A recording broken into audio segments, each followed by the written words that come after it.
Good morning बच्चों। गति की द्वितीय समीकरण को ग्राफीय विधि से देखते हैं।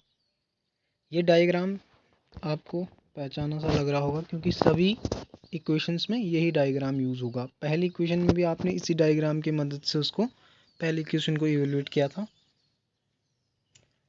अब सेकंड इक्वेशन को देखिए बच्चों, कैसे हमें कैलकुलेट करना है। बेसिकली द्वितीय जो समीकरण है वो आपको ध्यान होनी चाहिए, S is equal to U T plus half A T square होती है। तो हमें प्रूफ करना है कि जो चली गई दूरी है, एस क्या है, चली गई दूरी, एस बराबर S is equal to U T plus half A T square. ये हमें प्रूफ करना है। यू क्या है, इनिशियल वेलोसिटी है, टी टाइम है, ए इसका एक्सेलरेशन है। और तो जो टोटल दूरी है बच्चों, पहले उसके बारे में आपको पता होना चाहिए वो एक्चुअली है कितनी।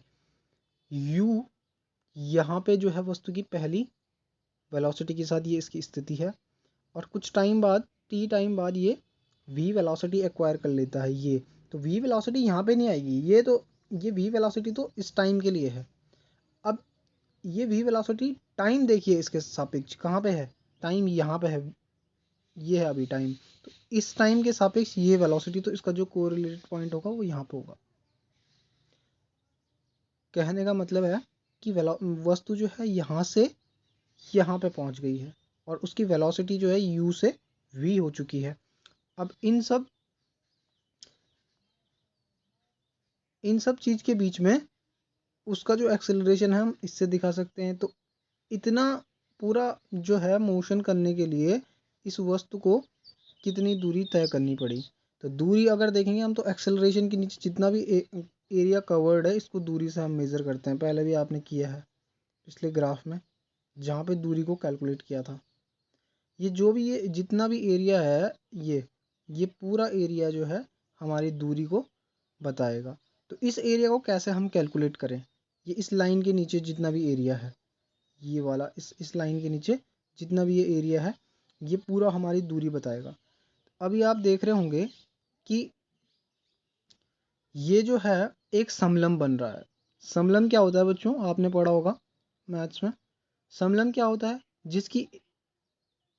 जिस चतुर्भुज की एक युग्म जो है क्या होते हैं, पैरेलल होते हैं, और दूसरा युग्म पैरेलल नहीं होता है। जिसके दोनों युग्म होते हैं वो तो समांतर चतुर्भुज हो गया, लेकिन जिसका सिर्फ एक ही युग्म पैरेलल हो वो समलंब होता है बच्चों।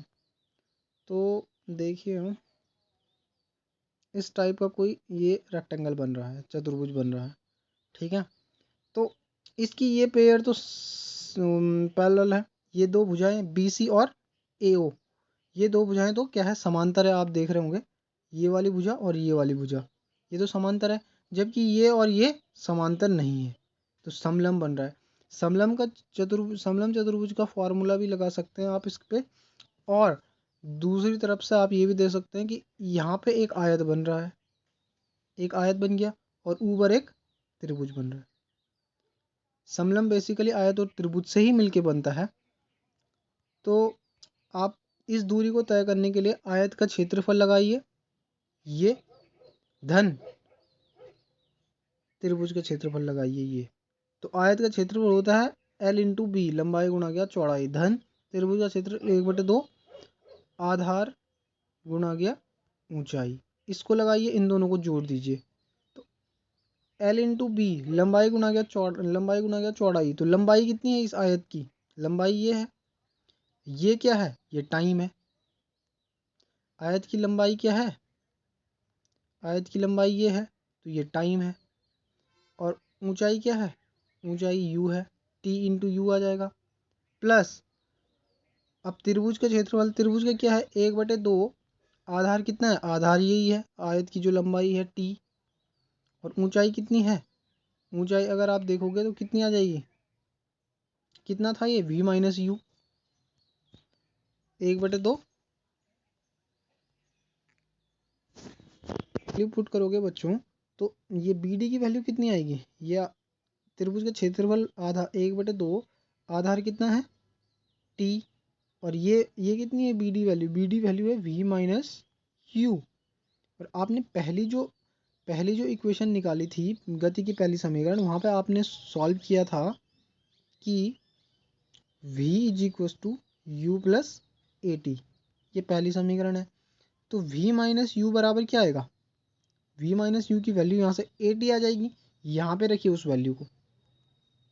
तो 1/2 टी इंटू ए टी, ये आ जाएगा आपका किसका, त्रिभुज का क्षेत्रफल। और इसको आप एज ए होल लिख सकते हैं 1/2 ए टी स्क्वायर, ये त्रिभुज का क्षेत्रफल आ गया। तो टोटल जो दूरी आ जाएगी बच्चों, वो आ जाएगी आपके पास s बराबर you T plus half A T square.